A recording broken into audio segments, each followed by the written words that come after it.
உயிரெழுத்து 12. என்னடா அது? மெய்யெழுத்து 18. ஆயுதெழுத்து 1. உயிர்மை எழுத்து 216. மொத்த எழுத்துக்கள் 247. தெரிஞ்சவன் டப்பு டப்புன்னு அடிப்பேன், தெரியாதவன் தான் கவட்டுக்குள்ள தடவிக்கிட்டு அடிச்சுக்கிட்டு கிடப்பேன். நான் ஒரு பேச்சு அப்படியே பேச்சுக்குள்ளே இன்னொரு சொல்லி இருக்கு பாருங்க. ஆமா, அது திறமையா?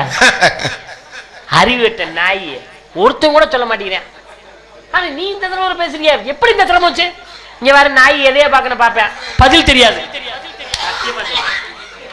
சிறப்பான பேச்சாளன்டா, சும்மா சொல்லக்கூடாதியா. எத்தனை பேரை சந்திக்கிறோம், திறமை இல்லாதவர்களை சந்திப்போம். ஆனா தாங்களை சந்திக்கும் போது எனக்கு தனி சிறப்பு இருக்குது. உயிரெழுத்து 12, மெய்யெழுத்து 18, ஐதெழுத்து 1, உயிர்மை எழுத்து 216. மொத்த எழுத்துக்கள்